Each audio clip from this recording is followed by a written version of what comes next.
Hello, so ito yung reading natin for Libra. Sun, Moon, Rising, Venus, Jupiter, Libra. Take only what resonates, guys. So, ako po si Madam P. Yun din yung aming Facebook page, Madam, space P, space pa sa dulo. Follow nyo rin ako dyan, guys. Pwede kayo mag-inquire ng personal reading.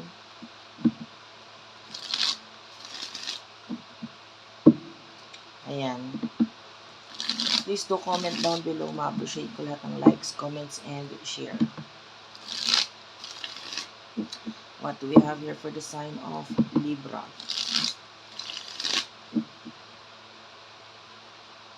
For the sign of Libra. By the way, kung may mga rinig kang ingay sa bubong, ay ingay, sa bubong po namin yun. So, may ginaayos kasi. So, pagpasensyaan nyo na lang po. Okay? Simulan na natin. This is general love reading for Libra.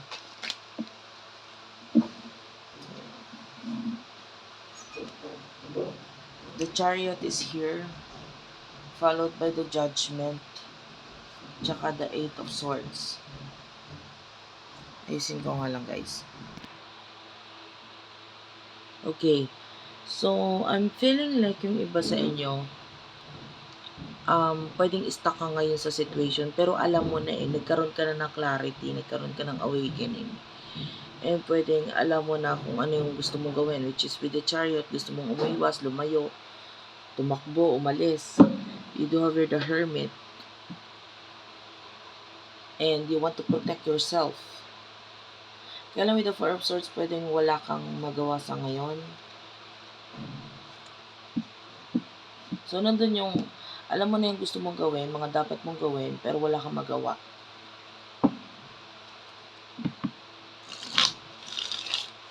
So, sino yung person na nakakonect mo pagdating sa love?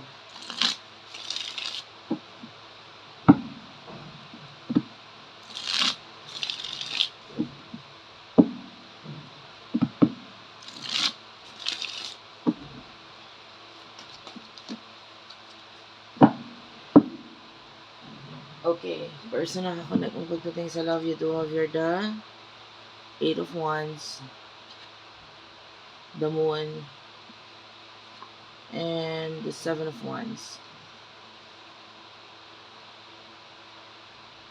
Try kong ayusin, guys, kasi limited lang yung space natin. Hindi ko kasi kumbaga yung stand na ito medyo mahirap siyang iayos. Okay. So, yung person na nakakonect mo with the Eight of Wands, medyo naguguluhan siya ngayon. Gusto niyang harapin ka o yung connection na to, kaya lang nahirapan siya. With the Moon, pwedeng may something na itinatago itong person na to. This could be a person na malayo sa'yo, Three of Wands, na may miss ka niya. And the Temperance is here, so nakikita natin nagiging patient lang pagdating dito sa connection na to. So, parang hindi nagmamadali. So, sabi ko nga pwedeng ganun na etong person na ito is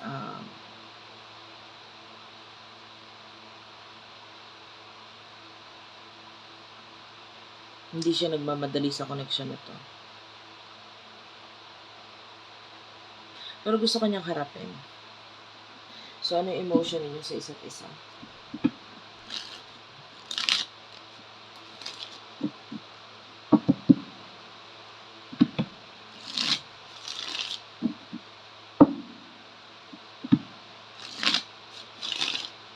Ano yung emotion ninyo sa isa't isa? Okay.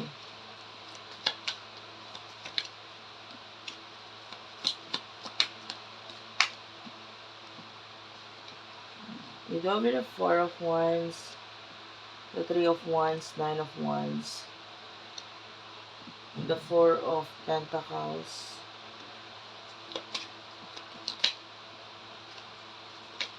yung iba hindi to love reading kasi may friend tayong nakukuha dito, friendly kind of energy. You do over the King of Swords. The Fool. The Six of Wands. Tell me more. One more card. Nine of Swords.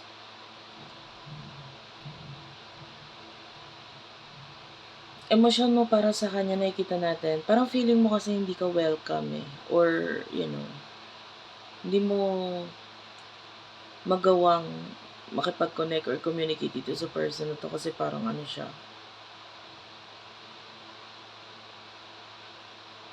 Pag ginawa mo yon, pwedeng ikaw lang yung magmukhang kawawa or, pero with the Three of Cups, gusto mo makipag-reconcile sa kanya. With the Four of Wands, maybe ibalik yung something na stable sa inyo. Kung ano man yung nabuo nyo dati, parang gusto mo ibalik or balik-balikan yun. So, itong person na to, nandun yung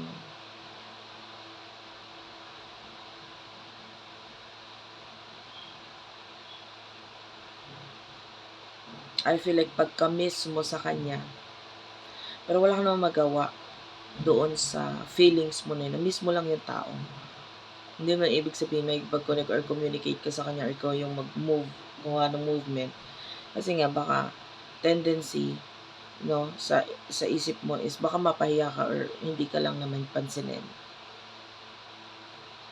Well, with the King of Swords, marami siyang gustong sabihin. Nasa isip niya lang eh.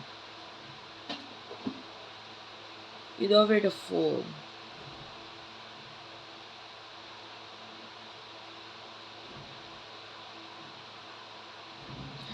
I feel like may mga bagay siyang pinagsisisihan, lalo na yung mga mabibilis na actions or mga mabibilis na ginawa niya na hindi niya masyadong pinag-isipan. And then, yung person na to, parang gusto niya magbigay ng something sa'yo.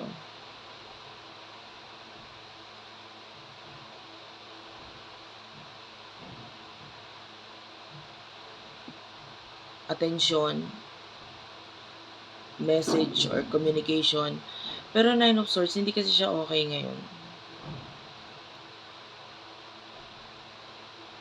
Diba? Yung iba may pinoproblema siya, nai-stress siya. So, gusto yun man niya makipag-connect or communicate.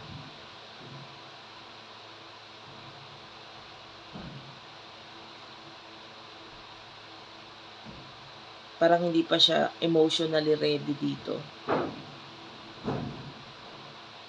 With the Fool, I feel like, alam niyo yung mga ginawa niyang, sabihin na natin katangahan. Kasi bumagsak siya eh. Kaya nga medyo pinagsisisihan niya talaga yun. So what will happen in the future for the both of you?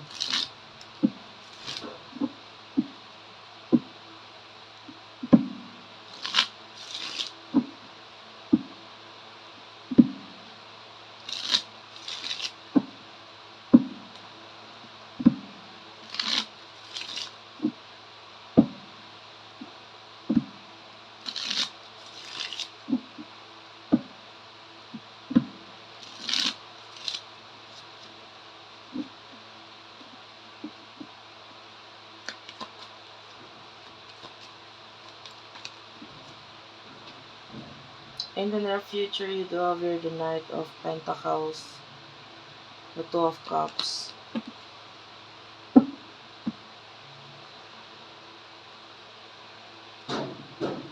Oh, wow. Hindi ko to in-expect.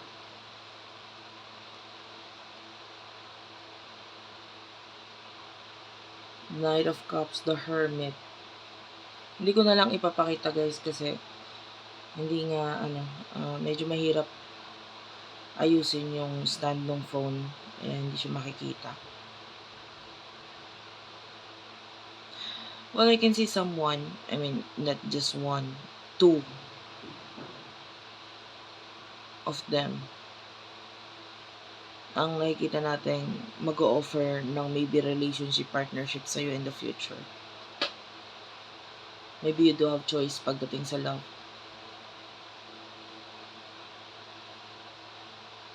A lot of you, pwedeng may mag-end dito, which is yung spiritual connection.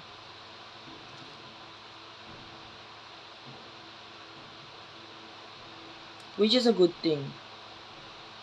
Kasi, ibig sabihin, pwedeng yung, lalo na yung may mga spiritual connection dyan, soulmate, twin flame, there's a possibility na mag-end yung spiritual connection ninyo kasi yung nandun yung mailalagay siya sa reality sa realidad. And this time, magiging mas matibay na siya. You do have the strength card. So, parang yung connection na ito, mailalagay siya sa reality plus, kumbaga, this could be reunite na ang tawag dito. Lalo na mga twin flame connection dyan. Reunion yun eh. Kasi pag sinabi nating reconciliation, reconcile lang. Magkakaroon ng pagbabalik, may tendency pa rin umalis. But then, this is a reunion na nakikita natin. Wherein, you will become like as one. Diba? Kumbaga sa kasal, parang pag-iisang dibdib. Magiging isa na lang kayo. The only problem is that pwedeng dalawa yung offer or mag-offer sa'yo. It could be dalawang person or kung isang person lang ito mag-offer, it could be dalawa yung options na i-offer niya sa'yo and you do have choice kung anong dapat mong gawin doon. 7 of Pentacles. A lot of you. Kasi ganito yung nakukuha naman nating energy sa'yo. This is you na nakukuha na nating energy. Hindi na material yung usapin dito eh. Kumbaga, hindi na material na bagay yung sinasaalang-alang mo or pinipili mo dito. Mas nakikita natin, mas mahalaga na sa'yo yung maybe spiritual or emotional. So, I can see you choosing your heart. Kasi pwedeng ganun yung choice. Utak ba o puso? And nakikita natin, puso yung ginagamit mo. The Hermit is here. Rarely ko lang itong makita, itong energy na ito sa The Hermit. Kasi ang nakikita ko ngayon dito, alam mo yung literal na hermit crabs. Yung hermit crabs kasi, they are born without a shell. Wala silang shell talaga. And then they will go look for a shell, of course. Then habang lumalaki sila, magmo-move sila from another shell doon sa isa pang mas malaking shell para mas maging bigger yung kanilang home. Of course, may space para sa kanilang growth. And then, yun yung nakikita ko sa iyo in the future. You will be moving from, maybe ito literal na pag-move ng home, paglipat ng tahanan, or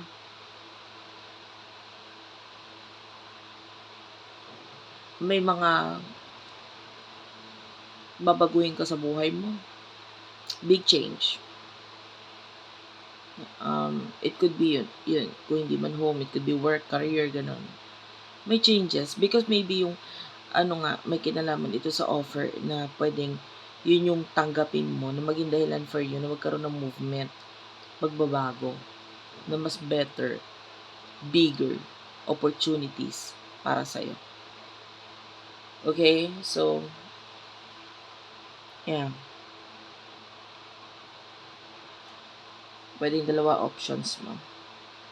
Thank you for watching, guys. I love you all. By the way, sa mga gusto mo pa personal reading, meron tayong tarot reading, astrological reading, palm reading. Doon na lang sa Madam Space P. Space pa sa dulo para ma-search mo yan sa Facebook. Diyan ka pwede mag-inquire. Meron din tayong video call reading if you want video call. And yeah, thank you for watching. I love you all and bye-bye.